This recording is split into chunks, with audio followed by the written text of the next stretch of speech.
हरिशरणं हरि ओम तत्सत। श्रीमते रामचंद्राय नमः।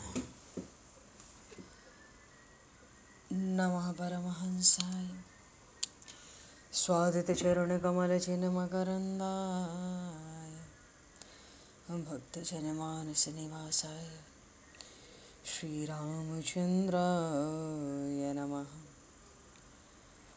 वंशीविभूषितकरान्नवनीरदाभात् पीताम्बरादरुणबिम्बफलाधरोष्ठात् पूर्णेन्दुसुन्दरमुखादरविन्दनेत्रात् कृष्णात् परं किमपि तत्त्वमहं न जाने। वसुदेवसुतं देवं कंसचारूढमर्दनं देवकी परमानन्दं कृष्णं वन्दे जगद्गुरुं। गङ्गातरङ्गरमणीय जटाकलापं गौरीनिरन्तरविभूषत वामभागं नारायणप्रियं अनङ्गमदापहारं वाराणसीपुरपतं भज विश्वनाथं। प्रह्लादनारदपराशरपुण्डरीक व्यासि अम्बरीशशुकशौनकभीष्मदालभ्यान् रुक्माङ्गद अर्जुन वसिष्ठ विभीषणादीन् एतानहं परं भागवतान् नमाम्यहम्। भक्त भक्ति भगवंत गुरु चतुर्नाम वपुए तिनके पद वंदन किए नाशहि विघ्न अनेक। बंदहु गुरुपद गंज कृपा सिंधु नररूप हर महामोह तम पुंज जासु वचन रवि कर।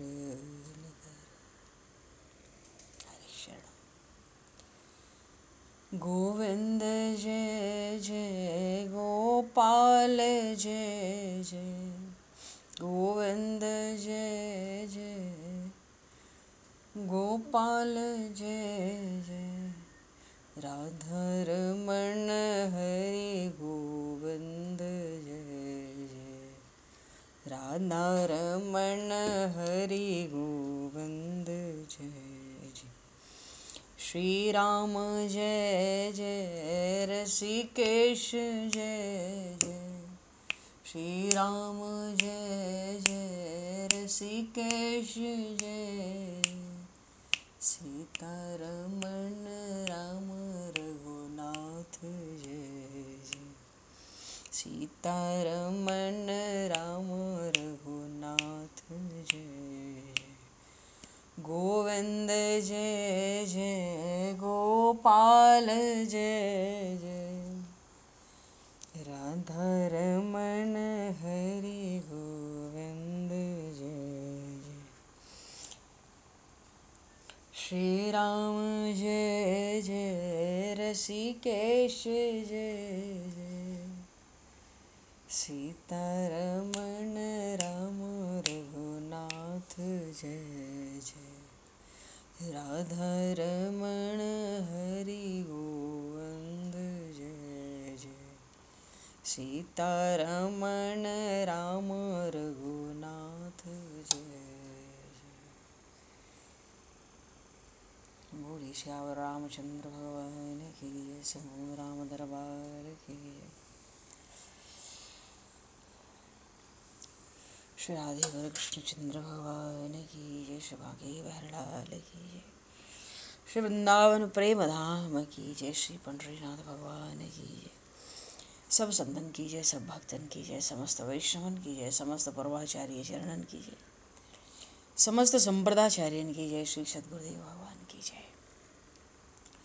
गंगा मैया की जय, जमुना मैया की जय, सरजू मैया की जय, गौ माता की जय, तुलसी माता की जय, पृथ्वी माता की जय, काशी महारानी की जय। जय जय श्री सीताराम, जय जय श्री राधे श्याम। नमः पार्वती पतये हर हर महादेव। अनंत कोटि ब्रह्मांड नायक सर्वेश्वर पूर्ण परात्पर ब्रह्म असंख्य कल्याण गुणगण निलय भक्त वांछा कल्पतरु शरणागत वत्सल भक्त वत्सल दीनबंधु दया सिंधु यदुवंश में अवतंस लीला पुरुषोत्तम योगेश्वर भगवान श्री कृष्ण की महती कृपा करुणा से एवं महापुरुषों की भावमयी सन्निधि में, साथ ही आप सभी श्रद्धालु भक्त वैष्णवों की मंगल सन्निधि में, मानव जीवन का सर्वोत्कृष्ट फल भागवत गुणगान, भगवत गुण चिंतन का आनंद हम सभी आज से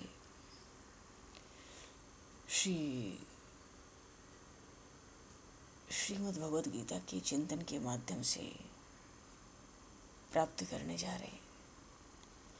सर्वप्रथम आप सभी भक्तजनों के श्री चरणों में भगवत भाव से सादर वंदन, सादर नमन।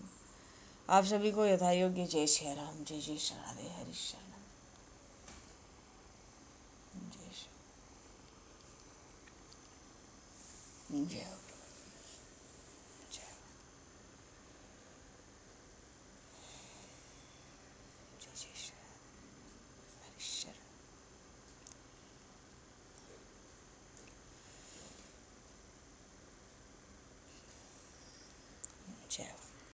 श्री कृष्ण गोविंद हरे मुरारे, हे नाथ नारायण वासुदेव, जिह्वे पिब स्वामृतमित देव, गोविंद दामोदर माधवेति।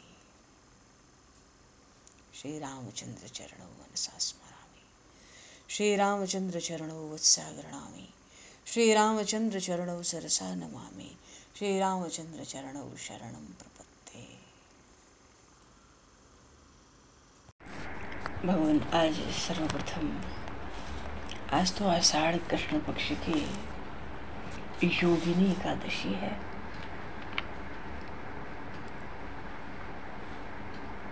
सभी श्रद्धालु प्रेमियों को योगिनी एकादशी की बहुत बहुत मंगल बधाई, शुभकामनाएं। ये एकादशी महारानी आती ही इसलिए है कि विशेष रूप से कलयुग में जीव का सहज कल्याण होए और शीघ्र होए।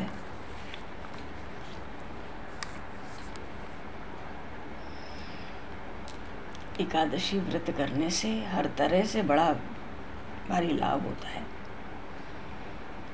और ये तो एक तप है। गीता जी में भगवान ने कहा तप तो अत्यंत महत्वपूर्ण है, सबके लिए आवश्यक है, किसी भी स्थिति में त्यागने योग्य नहीं है।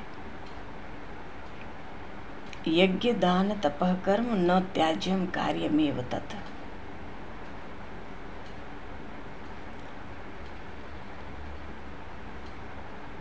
व्रतों में सर्वोपरि एकादशी व्रत। और फिर मनुष्य जीवन के मुख्य उद्देश्य भागवत प्राप्ति का भी लाभ होता है इससे, इसीलिए है एकादशी व्रत के पक्ष में एक बार सात्विक वृत्ति से भगवान के चिंतन में हम लगे। भगवान इतने से भी बड़ी कृपा करते चलते हैं। 26 एकादशियों के नाम का कीर्तन करने से जो कुछ त्रुटि होती है ऊपर नीचे, उसकी पूर्ति मानी जाती है। उत्पन्ना मोक्षदा चापि सफला पुत्रदा तथा षट्तिलाख्या जयाख्या च विजया आमल कीति च पाप मोचनिकाख्या च कामदा च वरुधिनी मोहिनी चापराख्या च निर्जला योगिनी तथा विष्णुर्देवस्य शयनी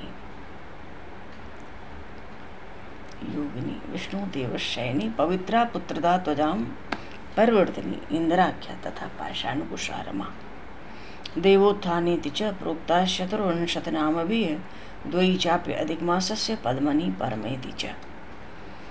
इसमें 2 अधिक मास की भी है। पूरी 26 एकादशियों का नाम मूल एकादशी महारानी की जय।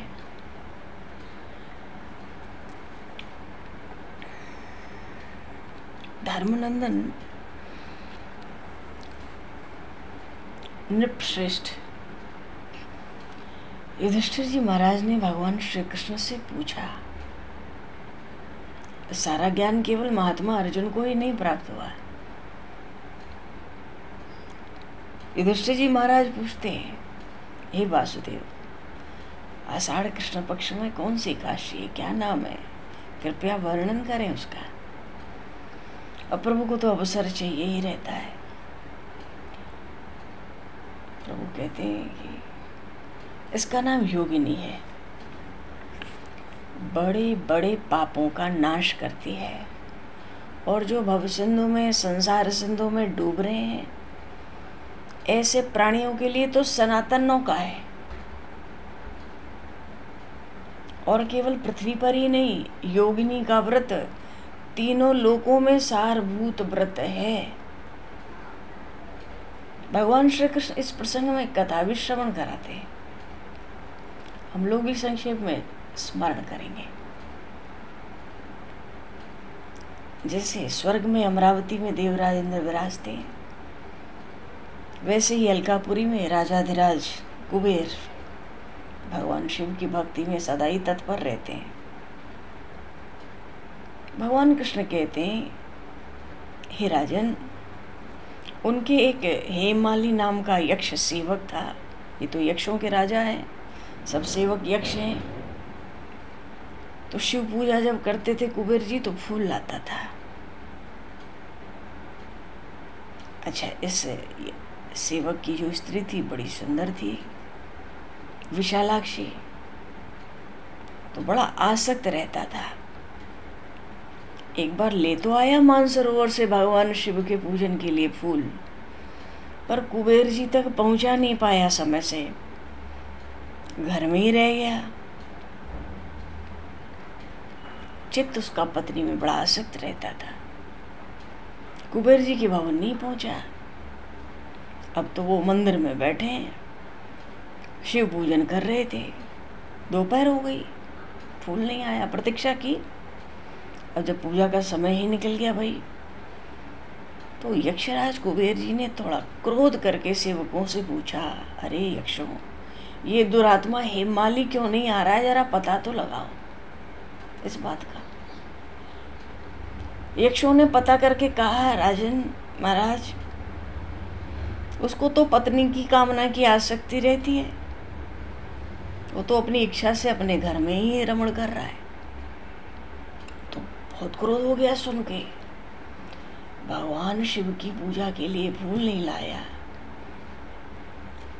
बड़ा क्रोध हुआ कुबेर जी को, तुरंत बुलाओ उसको।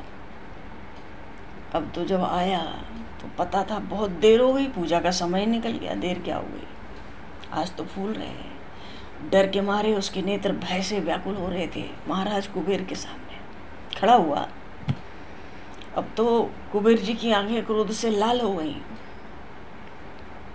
बोले, ओ पापी, ओ दुष्ट, ओ दुराचारी, तूने भगवान की अवहेलना की है। तू कोढ़ से युक्त हो जा, और जिस पत्नी में चित्त आसक्त रहता है उससे वियुक्त हो जा। इस स्थान से भ्रष्ट होके कहीं भी चला, कहीं और जा। इतने कहने की देरी थी, सीधे नीचे गिरा अलकापुरी से। अब तो हृदय में महान दुख, शरीर में कोढ़ों की पीड़ा, पर भगवान शिव की पूजा के प्रभाव से उसकी जो स्मरण शक्ति थी वो लुप्त नहीं हुई थी।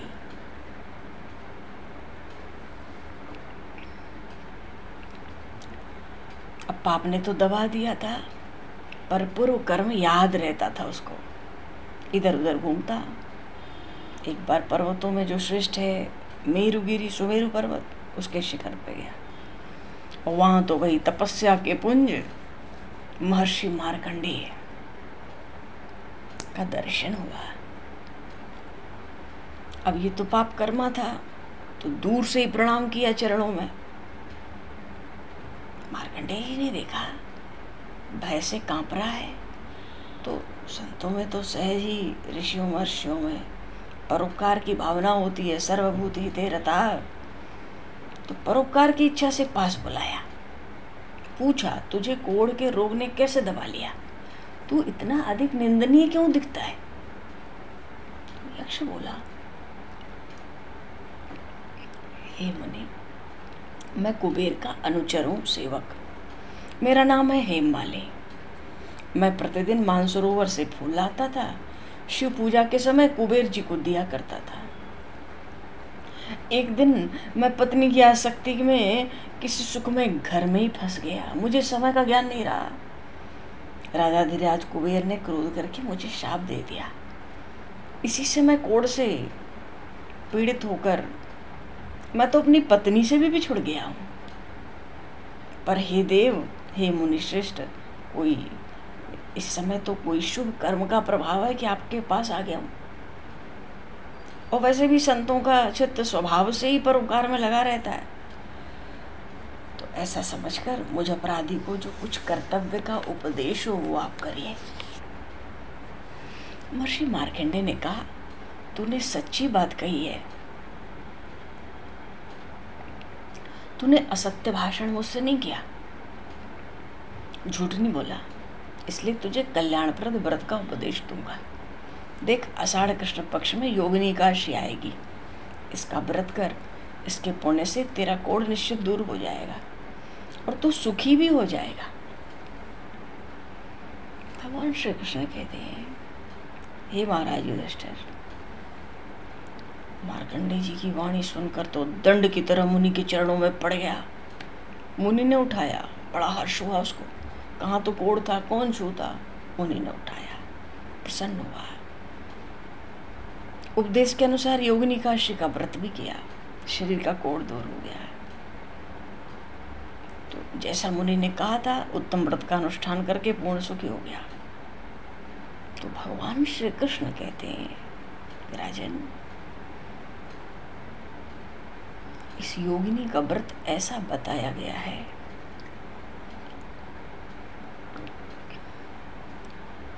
कि जो 88,000 ब्राह्मणों को भोजन कराता है, उसके समान ही फल उस मनुष्य को भी मिलता है जो योगिनी एकादशी का व्रत करता है। ये योगिनी महान पापों को शांत करने वाली है, महान पुण्य फल को देने वाली है। अब ये कथा कहो सुनो तो इतने से ही सब पापों से मुक्ति हो जाती है। बोलिए काशी महारानी की जय। ऐसी बड़ी सुंदर, फिर जागरण में तो प्रभु कृपा से जो देंगे उसी में हम लोग आनंद मानेंगे। बोलिए श्री भक्तवत्सल भगवान की, काशी महारानी की जय। पर अपने कथाक्रम से हम लोग श्रीमद् भगवद गीता जी का थोड़ा सा जरूर स्मरण करेंगे।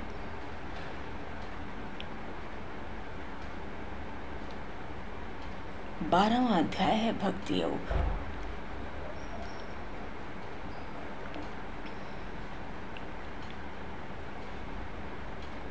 और 11वें के विश्राम पर भगवान ने कहा था, भक्त्या त्वनन्यया शक्या अहमेवं विदोर्जुन। अनन्य भक्ति। अर्जुन, तुम तो श्रेष्ठ तप वाले हो, तुमसे कहता हूं, अनन्य भक्ति करके तो मेरा ये चतुर्भुज स्वरूप प्रत्यक्ष है।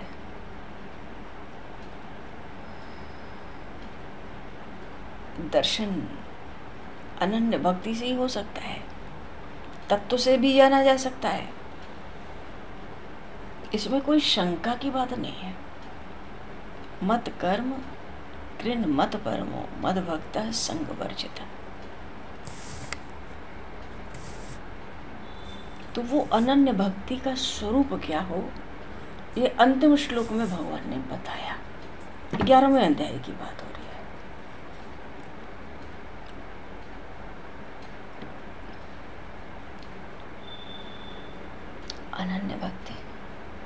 जो मनुष्य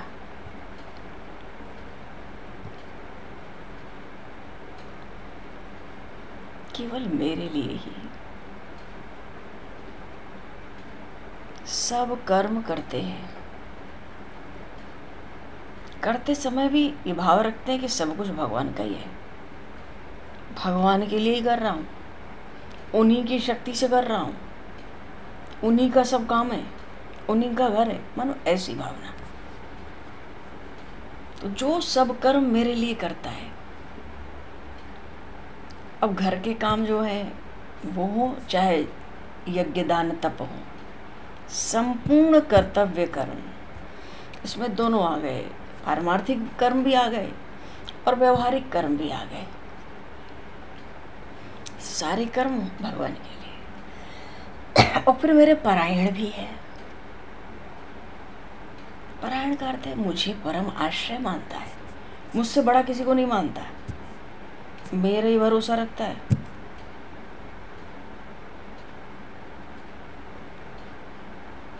मुझे ही साधने की उसको पड़ी रहती है भीतर, मुझे ही परम गति मानता है।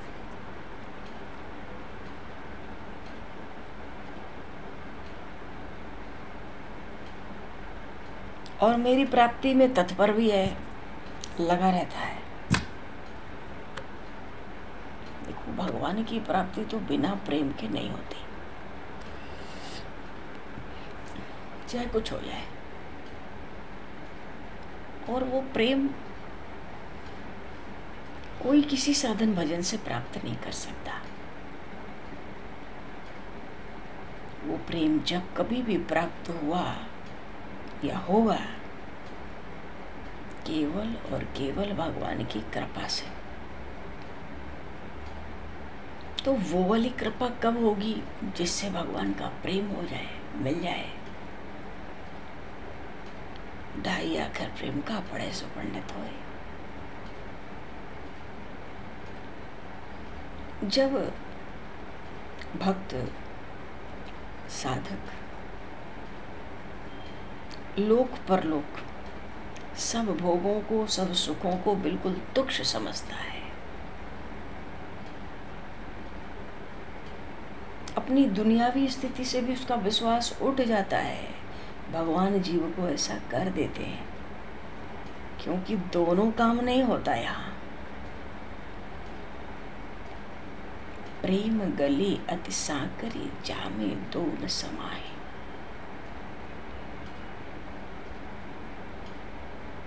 और अपनी दुनियावी स्थिति से विश्वास उठ जाना, ये भी भगवान की बहुत भारी कृपा होती है। मानो भगवान की कृपा से बढ़कर वो भक्त कुछ नहीं समझता। कितना भी भारी संकट आ जाए, विघ्न आ जाए, आपदा पड़ जाए, वो भीतर और बाहर यही समझता कहता है, भगवान की एक कृपा दृष्टि हो जाए तो कुछ नहीं है। सब सार बात है भगवान की कृपा, उनकी चाहना, उनकी दृष्टि। तो जब भक्त की, साधक की ये स्थिति हो जाती है, वो सर्वतो भावेन प्रभु पर हो जाता है निर्भर, तो वो कृपा होती है जिससे प्रभु का प्रेम उसको मिलता है।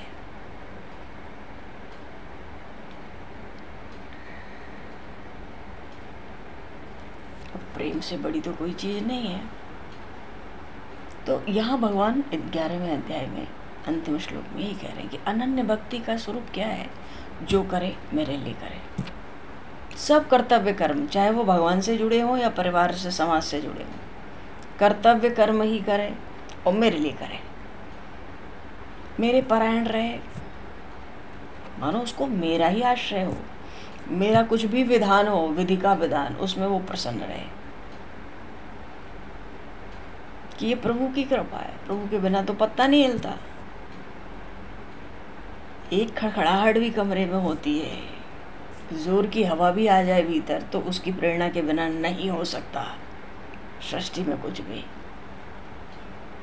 और फिर भगवान की प्राप्ति के लिए तत्पर रहता है। जब भक्त जान ही जाएगा साधक कि सब कुछ परमात्मा ही है, आदि अंत मध्य, क्या बचा? जीने खाने के लिए तो कुछ बचा नहीं।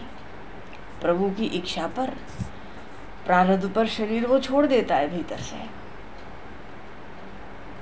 और भगवान का नाम और गुण का आश्रय। बस कलयुग में दो ही चीज है, राम ही सुमिरिय राम ही गाई, संतत सुनिय राम गुण ग्राही, देह धरे कर यह फल पाई, भजिय राम सब काम बिहाई।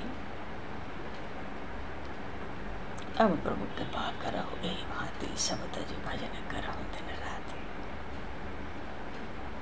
अरु कछु नाथ न चाहिए मोरे, दीन दयाल अनुग्रह तोरे। सीताराम चरण रति मोरे, अनुदिन बढ़ाई अनुग्रह तोरे। जो साधक है, जो भक्त है, उसका एक ही काम है, निरंतर उसकी स्थिति भगवान में रहे। शरीर से नहीं तो मन से तो बनी रहे, और जब अवसर हो शरीर से भी रहे, जब अवसर आए वाणी से भी रहे। मनुष्य का दूसरा काम है ही नहीं, बाकी काम परमात्मा का है। क्योंकि जब अनन्य चित्त हो जाएगा, निरंतर प्रभु का ही चिंतन होगा, तो योगक्षेमम वहाम्यहम्। फिर जो काम हम घर का करते हैं उससे 1000 लाख गुना बढ़िया प्रभु करते हैं। तो सच्ची बात यह है, ईमानदारी की बात यह है कि भक्त का दूसरा काम अपना काम नहीं है। बाकी जो समाज परिवार के लिए, प्रभु की सेवा के लिए अन्य अन्य कर्म है, उस कर्तव्य कर्म है, और वो भगवान के लिए ही करता है, क्योंकि सब परमात्मा ही है। और उसका तो एक ही काम है,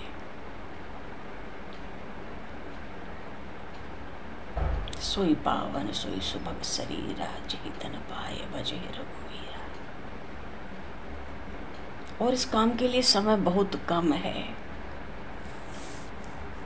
तो मेरी प्राप्ति के लिए तत्पर रहे। तत्पर का अर्थ ही यही हो गया, निरंतर भगवान में स्थिति, भगवान की ओर ही बढ़ना।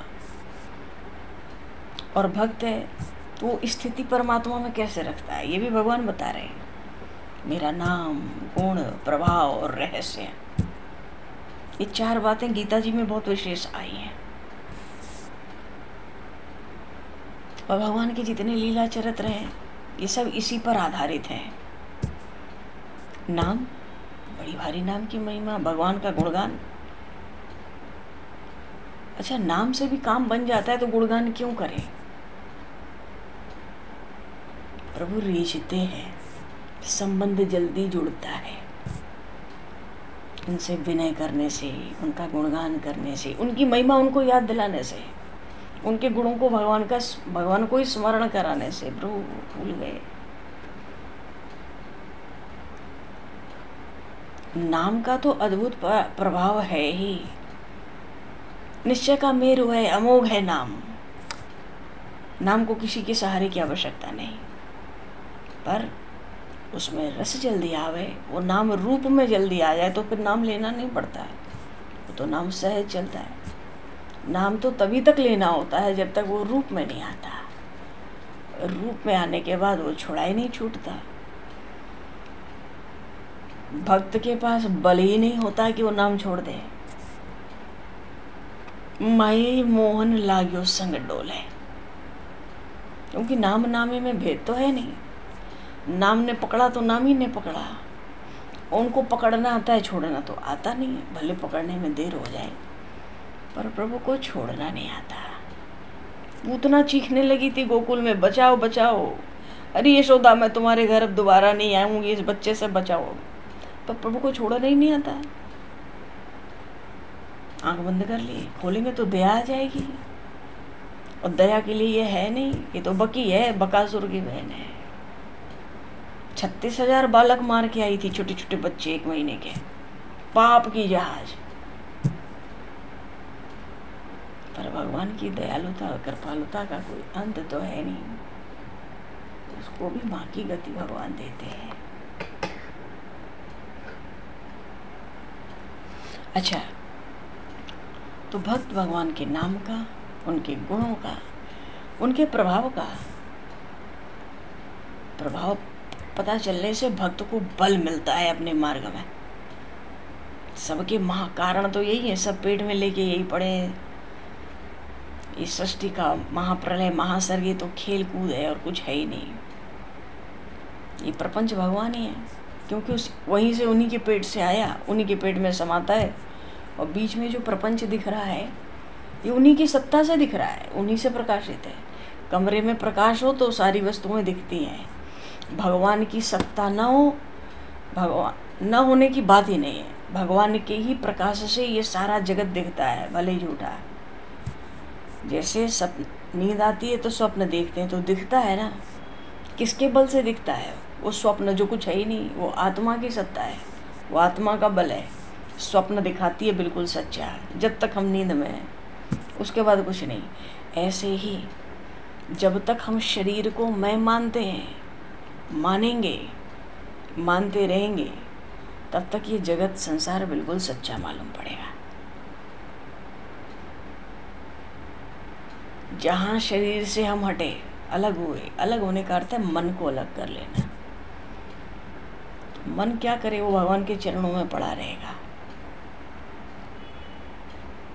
सब कुछ भगवान के चरणों में सुपुर्द करके, यही है शरणागति, यही है संपूर्ण आत्मसमर्पण। और वहाँ करना क्या है? चरणों में बैठ के क्या करना है? भजे ही जे मोहि तजी सकल भरोसा, करहूँ सदा तिनके रखवारी, जिमि बालक राखे महतारी। हम कहते हैं ऐसा कोई मिल जाए चेला जो सब छोड़ के मेरे चरणों में मेरा ही भजन करता है। और वो कुछ करता नहीं, क्योंकि फिर तो योगक्षेमम वाम में, वो तो मेरा काम है। अब उसका तो मन चित्त बुद्धि मुझ में लग गई। मन बुद्धि भगवान में लग जाए, बुद्धि तो ग्रहण करेगी कि परमात्मा को ही स्वीकार करना है।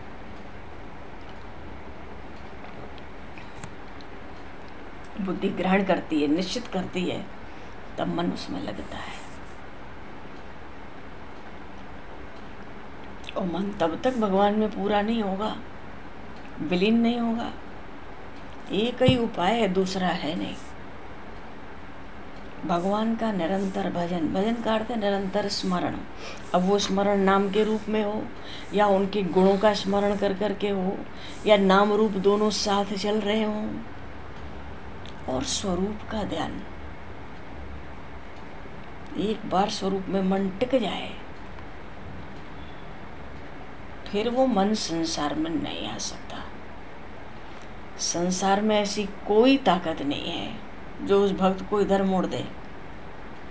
फिर भक्ति की महिमा क्या बचेगी? भगवान का प्रभाव क्या बचेगा?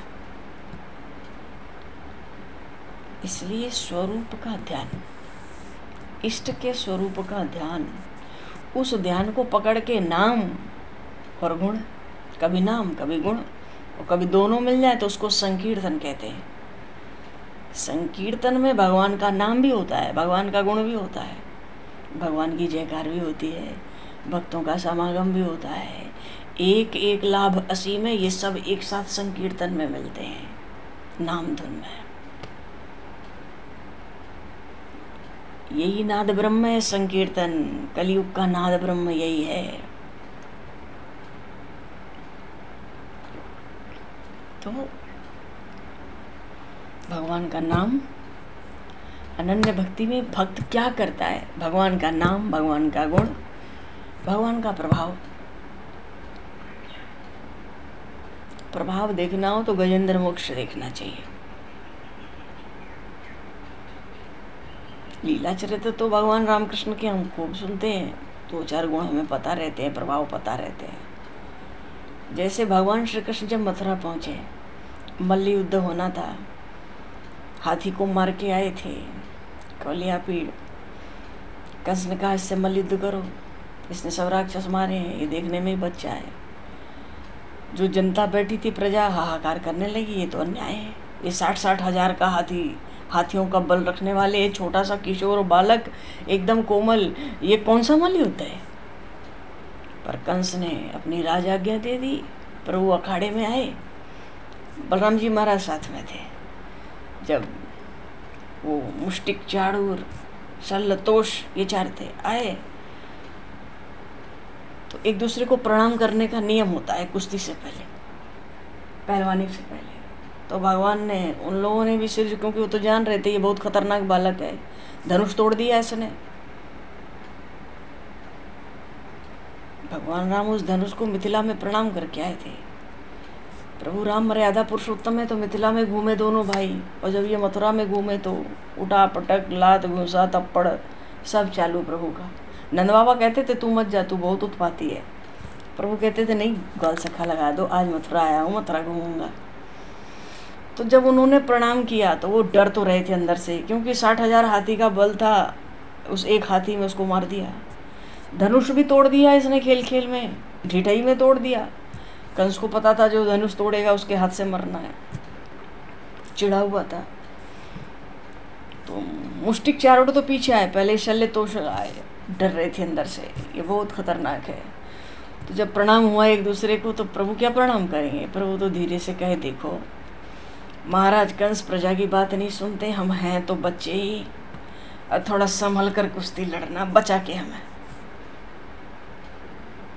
तो भगवान की महिमा गाने लगे भीतर भीतर। क्यों? काल रूप में भगवान दिख रहे थे, प्रत्यक्ष काल। एक कहता तुम वही हो ना, 7 दिन 7 रात गोवर्धन उठाए थे एक उंगली पर, तुम बच्चे हो। कहा नहीं, बड़ा गुणगान गाया। भगवान ने, दोनों ने समाप्त किया उनको। पीछे जब मुष्टिक और चारूढ़ आए, वो सोचे जब ये सबको मार डाला, ये कोमल देखने में, ये हमें मार डालेगा, क्या उपाय करें? इसके साथ छल कपट का काम चलेगा, बल नहीं चलेगा इस बच्चे के संग। तो वो क्या छल कपट किए, बोले प्रणाम करेंगे हम लोग, तो बस इसकी टांग पकड़ के खींच देंगे इन दोनों की एक एक करके, हम भी 2 हैं ये भी 2 हैं, और छाती पे चढ़ के बढ़ जाएंगे। तो जैसे ही प्रणाम किए, भगवान भी तो आशीर्वाद देंगे। भगवान आशीर्वाद दिए, वो पड़े ही रह गए, उठ ही नहीं पाए। और कोई युद्ध नहीं हुआ, मल्ल युद्ध। एक हाथ आशीर्वाद का रखा, दोनों उठे ही नहीं। बोलिए श्री कृष्ण बलराम भगवान की। क्यों? अरे छल कपट करने वाला जो अपने अंदर रखता है ना कि किसी के संग ये छल कपट करूँगा, तो सामने वाला भी समझता है यहाँ तो सामने परमात्मा है। जो तुम्हें छल कपट की बुद्धि देता है ना, वही उसको सावधान भी कर देता है कि देख भाई ये तो प्रणाम ही करेगा बस। तो प्रभु भी आशीर्वाद दे दिए, सीताराम। तो भगवान के प्रभाव की बड़ी विचित्र विचित्र लीलाएं हैं, और बड़ी मधुर हैं। वो तो सगुण ब्रह्म के अवतार की लीलाएं बड़ी मधुर मधुर हैं। और भगवान का रहस्य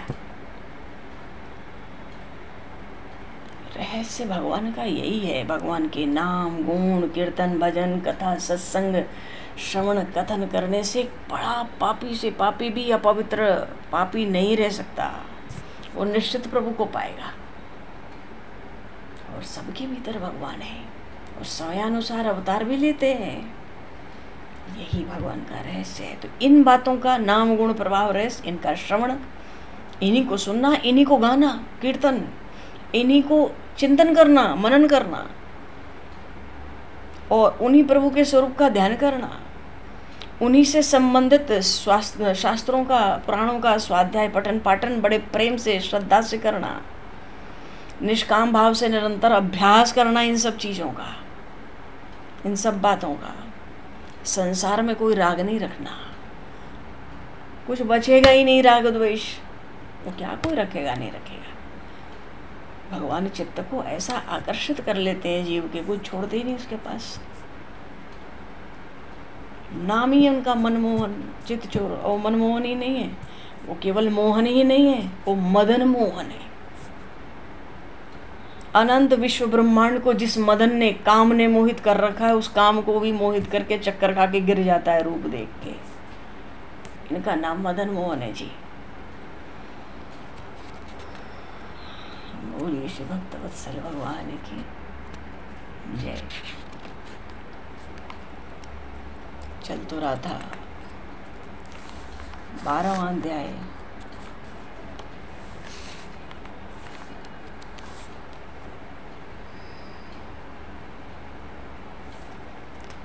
तो कुल मिला के ये भक्ति योग बड़ा सुंदर है। तेषाम हम समुद्धरता। कोई अनन्य भक्ति करे तो मृत्यु संसार सागरात भवामि न चिरात पार्थ मैया वेशित चित सा।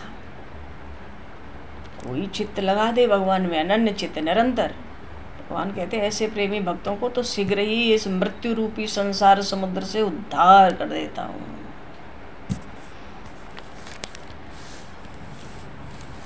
बोले श्री भक्त वत्सल भगवान की जय।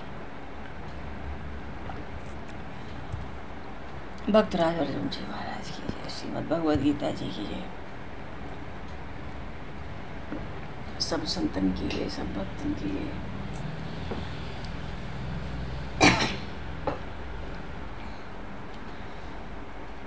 सदगुरुदेव भगवान की जय। काशी महारानी की जय। तो भगवान अब भागवत जी जब थोड़ा रात्रि में जागरण में देखा जाएगा जैसे अभी तो समय को दृष्टिगत करते हुए वाणी को बिल्कुल विराम दे देना चाहिए।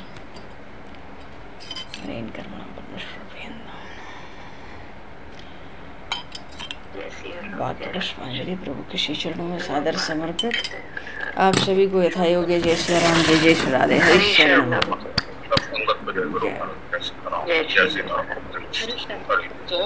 जय श्री गुरु महाराज जी, हरि शरण।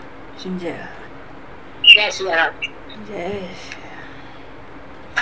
बोलो आप लोग, यो कोई बोलना चाहे, भोजन बोलो।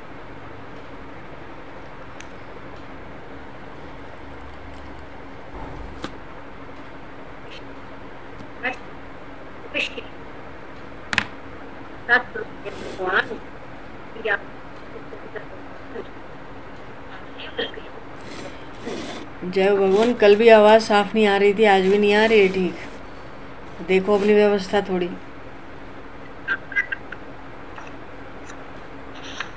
आवाज ठीक करो। बोलो श्री गुरु महाराज की आवाज है। हाँ बड़ी अच्छी है भाई, बोलो संतोष।